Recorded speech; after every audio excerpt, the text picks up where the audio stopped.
I want eggs and soldiers. Isn't Marco supposed to be with his mother? I want eggs and soldiers now. It's not that simple.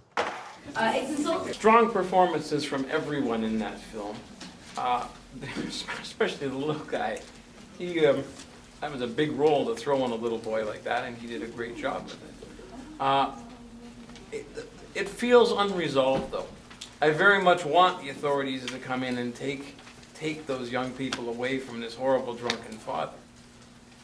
So, and we don't get that. We don't get a resolution. We just get, okay, they put up a Christmas tree and they're going to go on with their crappy lives with this horrible man that they live with.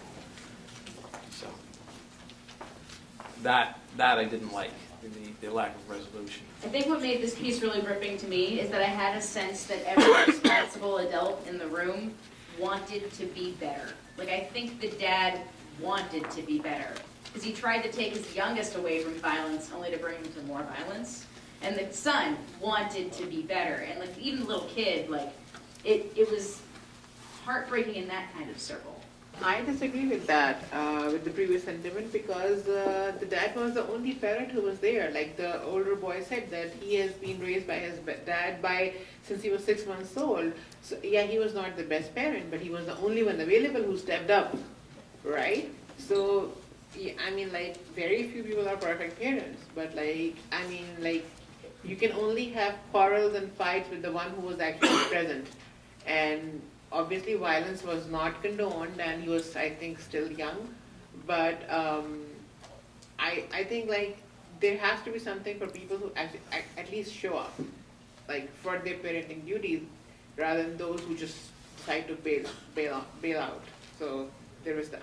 Yeah, but still, the father did pull out the parent card, like, you're living with me, so you gotta do what I tell you. And, well, you actually can't justify, kicking out his eldest son on a Christmas Eve. That's a little bit. He's gonna be a jerk if being honest. And don't open the door. You know the drill, our little secret. I know. Police, child protective services, anything like that. You already told me. To me, it was very much a depiction of life with an alcoholic parent, because usually the older child steps in to take the role of the parent, which the older brother did. I mean, there was no food in the fridge. He went out to go buy food. There was no Christmas tree. He got the Christmas tree. He played with his brother, and so there was a good dynamic between the two.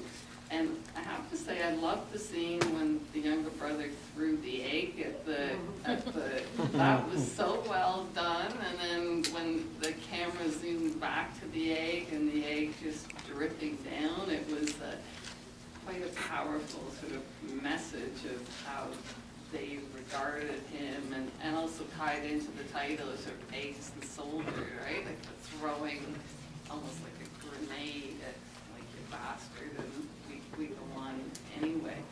And just as another comment, I mean, I found even with the second movie, it was so disturbing, both of them. It was really young children put in roles that were beyond what they were ready to emotionally deal with, sort of like flipping the roles of parent-child was kind of a theme of the two movies for me.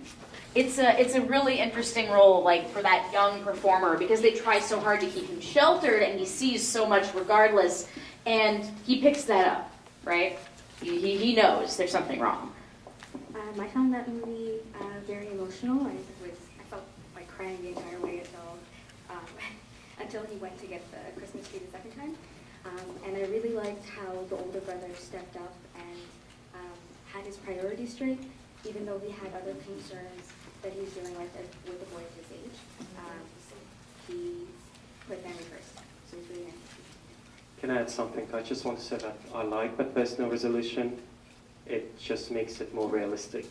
Yeah, for sure, it's true. Like, there are no easy solutions in a life like that. And there's the thing that I think is most engaging about this piece is that father figure, as flawed and horrible as some of his actions are, as damaging as his behavior is, he clearly wants to try to be a good dad. He wants to, but he just keeps falling flat. He wants to save his youngest son from violence at his other house. He wants to get a Christmas tree. He's going to go cash his check to get it.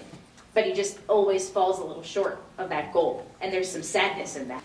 Yeah, I was a little bothered by it because it's the typical Irish-Scottish drunk, and that bothered me. The scenario is pretty common in alcoholic families, and I agree with you, it's a horrendous, terrible family situation. But I don't like the stereotypical part of it.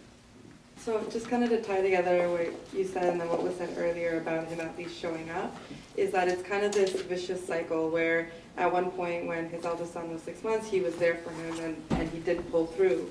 And he somehow, the eldest son became a man who's now going to take care of his other sons over whatever else was going on in his life, but that's who he turned out to be. So it is vicious, and they have this super dysfunctional thing going, but somehow that kid turned out to become kind of that man in that situation. So something right happened along the way.